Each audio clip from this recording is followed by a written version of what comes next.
He said, Mr. Chaffet from Utah. Thank you, and thank you, Secretary Paulson, for being here. I appreciate it. When this country experienced Enron, there was outrage from coast to coast, people who were not informed about the material things that were happening and not happening within that company, because the shareholders were left in the dark. My concern is the lack of transparency to the shareholders and to the public at large, not only as investors, but as investors, as shareholders, if you will, as being taxpayers in this country. So the question that I want to follow up on Mr. Jordan's question, a little deeper into why you did not share this information with other regulatory agencies, for instance, the SEC. Why didn't you feel compelled to share information with them? First of all, we were working with the regulators that were involved with putting the financial assistance together. That was the effort. The responsibility, it is not a Treasury Secretary's job to get between a company and its and the SEC, for instance. Looking at disclosure, I've been around long enough to know these are critically important decisions, and that's the responsibility of a CEO working with his general counsel and with the regulator. That's not. But you were a participant on the Financial Stability Oversight Board. I mean, one of the requirements with TARP was that the Financial Stability Oversight Board, in which you had 2 meetings, and you did not inform the SEC, nor did you inform the Office of the Comptroller of the Currency. Why is that? Well, let me be, because I take exception with that. After a January 8th meeting of the Financial Stability Board, I sat down with Chairman Chris Cox and I explained to him, it was still early, we didn't have the package together, but we were working on it, and I gave him the details of to the extent we knew them at that time.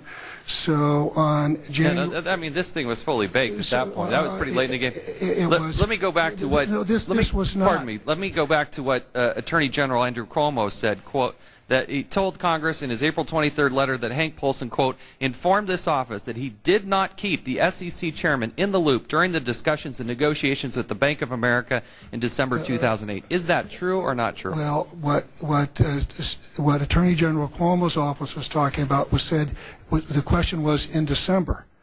I also explained to the Attorney General in January, is the Attorney General's statement true or not true? I'll read it to you again. Quote, informed this office that he did not keep the SEC chairman in the loop during the discussions and negotiations with the Bank of America in December 2008. In December, I did not. That's absolutely correct. And you feel no obligation. The one agency that is out there as an advocate for the shareholders, you didn't think that was an important effort on your part, or you didn't feel any obligation to share with the SEC or other regulatory agencies? Again, even the one within your own agency, the Office of the Comptroller of the Currency. I would, again, let me say 2 things to make it separate, because you've blurred 2 things. First of all, with regard to the relationship of Bank of America to the SEC, that is something that is not my responsibility. It's not the responsibility of the Fed. That's the role of Bank of America to work with the SEC. But the Congress did with the Financial Stability Oversight Board, because this has come up now several times. Right. We did not begin to have this together until we brought it to the Financial Stability Board, and there was a full and thorough airing there. But when was that? Was so far after these deals were already cut. These deals were not cut.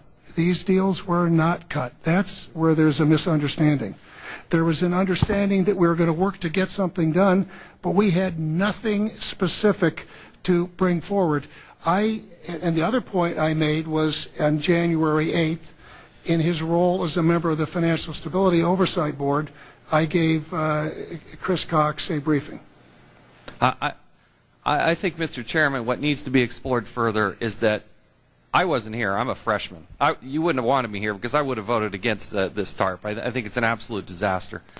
But I got to tell you that I think this Congress, or the Congress before this, did set up this Financial Stability Oversight Board to precisely make sure there wasn't this audacity of arrogance that there would be held in just one or two persons' hands, and that there would be more involvement from other agencies that are very relevant, and to exclude the one agency that is shared and that is tasked with taking care of shareholders, I think is inexcusable, and I think we need to dive into further. I see that my time's expired. Thank you, Mr.